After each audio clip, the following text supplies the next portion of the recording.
숙박비가 무너져 있다. 아니 인건비는 지금 2배로 올랐는데 아니 내가 판매를 하고 있는 숙박이란 대실 금액은 오르지 못한다. 이게 무슨 문제냐? 근데 우리가 한번 이런 거를 고민을 해보자고요.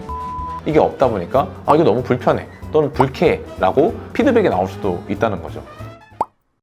여러분 안녕하세요. 모슐랭 가이드 이재경입니다.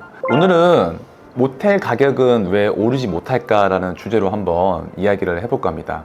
이 모텔 시장에 대한 구조적 문제에 대해서 여러분들께 한번 제 생각을 이야기해 볼까 하는데요. 여러분들이 생각하시는 모텔의 숙박 금액 그리고 대실 금액의 적정 금액은 얼마라고 생각하세요? 이용을 하시는 분이랑 이 물건을 제공하는 공급자들이 아마 생각이 많이 다를 거라고 생각을 합니다. 사실 저도 이 숙박을 수요자로서도 굉장히 많은 이용을 하고 있지만 또 제가 공급자로서 이 사업도 하고 있기 때문에 사실 저는 이 수요자이면서도 공급자인 이 입장을 매일매일 느끼고 있는데요. 첫 번째로 저는 모텔의 금액이 오르지 못하는 이유가 이 모텔을 이용하는 수요층에 대해 한번 고민을 해봐야 된다고 생각을 합니다. 제가 생각하는 이 대부분의 숙박시설의 수요자들은 주 인구는 바로 20대 또는 결혼 전 30대이지 않을까 싶습니다. 보통의 20대라고 하면은 우리가 여유가 많이 없잖아요. 아르바이트를 해서 아르바이트 돈을 모으는 사람들도 있을 거고요. 또는 부모님한테 일부 용돈을 받아서 뭐 교통비도 내기도 할 거고 데이트 비용을 쓰기도 할 겁니다. 그러다 보니까 사실 이 소유층들은 좀 더 경제적으로 재화를 구매를 하고 싶어 할 겁니다. 그러다 보니까 우리 인식 속에 이 모텔을 이용하는 대실 금액이나 숙박 금액이 내가 생각하는 마지노선이 넘어가게 되면 보통은 잘 이용하지 않으려고 할 겁니다. 그리고 보통 모텔도 숙박 상권이라는 게 있고 이 숙박 상권은 지역별로 또 많은 차이를 보이기도 합니다. 그러면은 단가는 왜 이렇게 변경되면서 형성이 되고 왜 지역별로 이런 편차를 많이 보일까요? 바로 그 지역을 이용하는 수요층들의 소비력 때문에 그렇다고 저는 생각을 하는데요. 보통 우리가 잠실, 강남 이런 것들은 어느 정도의 소비력을 가지고 있고 또는 많은 사람들이 이용을 하고 있는 동네이기도 하죠. 당연히 수요층에 비해서 공급되고 있는 숙박시설들이 부족하기도 할 거고요. 강남 정도면은 사실 숙박시설뿐만이 아니고 사실 나가서 밥을 사 먹거나 또는 유흥을 즐기기 위해서는 굉장히 많이 돈이 들어가다 보니까 강남에서 흔히 많은 돈을 많이 쓴다는 사람들은 사실 이 정도의 숙박 금액 또는 그 다음에 이 정도의 대실 금액이 크게 개의치 않을 수도 있어요.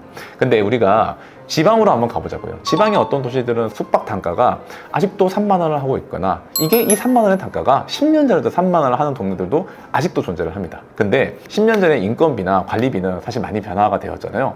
그러다 보니까 이런 지역에서 이용을 하는 고객들이 왜 3만 원을 이용하냐 했을 때는 이분들의 이 소비력이 또 받쳐지지 못한다는 이런 문제가 또 있습니다.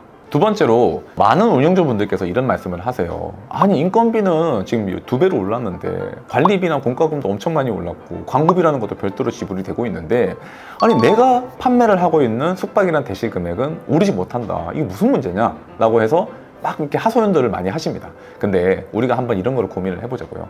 내가 10년 전에 운영하던 이 객실과 지금 운영하는 객실들 사실 우리가 숙박시설을 하나 지어놓게 되면은 변화가 없죠 별로. 왜냐면은 이 숙박시설을 리뉴얼을 해서 오픈을 하게 되면은 보통은 굉장히 많은 비용의 리모델링 비용들이 사용이 됩니다.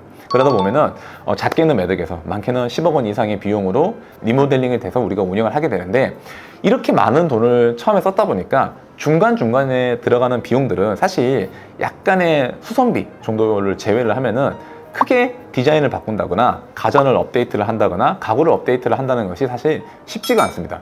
그러다 보니까 우리는 10년 전에 운영하던 디자인들, 5년 전에 샀던 이런 소품들을 가지고 아직까지도 운영을 하는 분들이 굉장히 많으실 거예요. 근데 우리가 모텔의 좀 구조적인 문제 또는 이 시장의 특징이 있어요. 내가 리모델링을 해서 그 동네 1등이었다면은 1년 뒤에도 내가 1등일까요? 사실 그렇지가 않죠.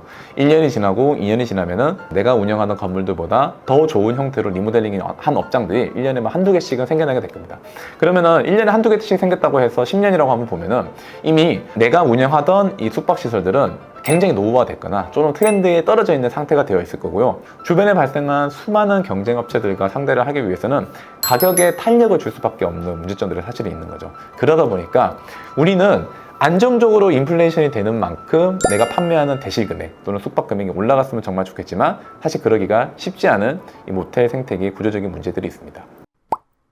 자, 여러분들 이런 말도 또 들어보셨죠? 아, 숙박비가 이 객단가가 무너져 있다. 객단가가 낮은 동네들에 들어가게 되면은 영업이 정말 힘들다고 하던데 정말 사실일까요? 보통 이 단가가 무너져 있다고 하면은 우리가 일반적인 대시 금액이랑 이 숙박 금액의 차이가 10,000원도 나지 않는 지역을 제가 단가가 무너졌다라고 좀 정의를 해보고 싶어요. 자, 보세요. 대실은 아무리 많이 줘도 보통 4시간을 잘 넘지를 않았었거든요. 근데 이런 동네 가면은 대실의 이용 시간이 20,000원도 안 하기도 하는데 또 이용 시간 자체는 뭐 8시간, 10시간을 주는 경우도 굉장히 많아요. 근데 여기서 한 8,000원에서 10,000원 정도만 더 주게 되면은 숙박으로도 이용을 할 수가 있어요. 보통 숙박 이용 시간은 뭐 최소 10시간에서 12시간 정도를 사람들이 이용을 하는데 그럴 거면은 내가 8,000원 더 내고 숙박을 이용하는 게 더 이득 아니야? 라고 생각하지만 또 우리가 이용을 하는 소비자들의 생각은 또 많이 다른 거죠. 그러다 보니까 이런 동네들은 대실이나 숙박의 구분 자체가 굉장히 모호해지다 보니까 이 단가 자체가 많이 무너져 있는 것처럼 또 보이기도 하죠. 자, 그리고 여러분들 숙박시설을 보통 하나만 가는 게 아니죠. 뭐 A라는 업체를 갈 수도 있고 어떤 데는 B라는 업체를 갈 수도 있고 C라는 업체를 갈 수도 있죠. 근데 우리가 숙박시설을 이용하는 패턴 그리고 그곳에서 익혔던 경험치가 아마 대부분 있으실 거예요. 그런데 보통 일반적인 숙박시설, 모텔을 이용했을 때 사람들이 기본적으로 제공받는 서비스들이 있습니다. 대실은 무조건 4시간 이상, 숙박은 뭐 몇 시부터 입실을 해서 최소 뭐 12시 이후에 퇴실한다. 이런적인 서비스들이 있고 또 들어가게 되면은 제공받는 여러 가지 물품들이 있죠. 뭐 일회용품들이나 어메니티 용품들. 단가가 싸다고 이런 걸 제공을 안 해버리면은 일부 고객분들은 사실 그거에 대해서 합리적으로 이해를 하시는 분들은 저는 거의 없다고 생각을 합니다. 이게 제품의 퀄리티의 차이는 당연히 있을 수 있겠지만 나는 당연히 이걸 누려야 된다고 생각을 했는데 이게 없다 보니까 이거 너무 불편해 또는 불쾌해 라고 이야기가 되고 피드백이 나올 수도 있다는 거죠. 여러분, 그러면은 우리가 숙박시설의 단가를 올릴 수 있는 전략, 리모델링 했지만 단가가 무너져가지고 적정한 금액을 받지 못한다라는 경우도 굉장히 많이 있으시죠. 그런데 우리 리모델링 기획할 때 이런 식의 접근을 한번 해보자고요. 부수 매출을 올릴 수 있는 전략들을 한번 구성을 해보세요. 첫 번째로는 우리 호텔의 일부 공간 등에 F&B 영업을 할 수 있는 조닝들이 구성되어 있을 겁니다.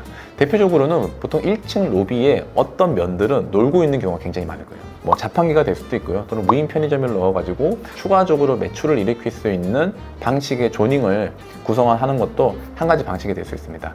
또 두 번째로는 우리가 사용하고 있는 굉장히 좋은 상품들 또는 우리가 연계해서 판매할 수 있는 상품들 최대한 한번 팔아보자고요. 가장 대표적으로 하는 것들이 뭐 일회용품들이 되겠죠. 보통 출장객들이 많은 상권에서는 뭐 양말을 팔기도 할 거고 면도기를 팔기도 할 거고 여러 가지 그분들에게 필요한 상품들이 여러 가지가 있을 거예요. 이런 상품들을 뭐 아까 말했던 뭐 무인 편의점 형태로 판매를 하기도 할 수도 있고요. 또는 자판기 형태로 판매를 할 수도 있습니다. 그런데 사실 제가 이렇게 많은 숙박시설들을 개발을 하면서 많은 요청을 받았던 것 중에 하나가 보통 침구류들 그 다음에 가운들 어디서 사요라는 이야기를 많이 들었어요. 근데 최근에는 베개 이런 것도 많이 찾아보시더라고요. 근데 우리가 숙박시설에서 이용하고 있는 침구류들, 베개솜, 가운 이런 것들이 사실 특별하지는 않거든요. 근데 이거를 잘 브랜딩하고 좀 잘 패키징화하고 고객들한테 판매할 수 있는 합리적인 금액으로 설정을 하게 된다면 생각보다 잘 판매됩니다. 그래서 한 개 업장당 이런 걸로 추가적으로 100에서 200만 원 정도의 매출은 더 만들어낼 수 있어요. 그러다 보니까 여러분들 이제 객실만 판매를 한다는 이런 고정관념에서 우리가 탈피를 해야 됩니다. 제가 말씀드린 것들은 사실 일부예요. 제가 말하지 못했던 여러 가지 전략들이 또 있지만 이거는 또 전문가들과 함께 상담을 하면서 또는 저와 함께 상담을 하면서 우리가 이 건물에 맞는 부대 매출을 올릴 수 있는 전략은 어떤 것들이 있을까에 대한 고민들이 깊게 한 다음에 숙박시설을 기획하고 리모델링을 하게 된다면 여러분들도 성공적인 숙박시설을 운영할 수 있을 거라고 생각을 하고 있습니다. 지금까지 제가 이 모텔 시장에서 발생하고 있는 이런 구조적인 이 단가 출혈 경쟁에 대해서 이야기를 해봤습니다. 이러한 상황에도 불구하고 우리는 이 숙박시장에 진입을 하는 이유는 뭘까요? 당연히 내가 이 시장에서 1위가 될 수 있다는 그런 좋은 생각을 하고 들어오시는 분들이 대부분일 거라고 생각을 하고 있습니다. 여러분들, 상권이 많이 무너졌다고 해서 나쁜 게 아닙니다. 우리는 그 중에서 또 숨은 보석을 찾아낼 수 있고요. 그 중에서 1등이 된다고 하면은 여러분들의 부동산 투자 그리고 부동산 운영 자체가 성공적으로 마무리될 수 있을 거라고 생각합니다. 네, 긴 영상 시청해 주셔서 감사드리고요. 저는 모슐랭 가이드의 이재경이었습니다.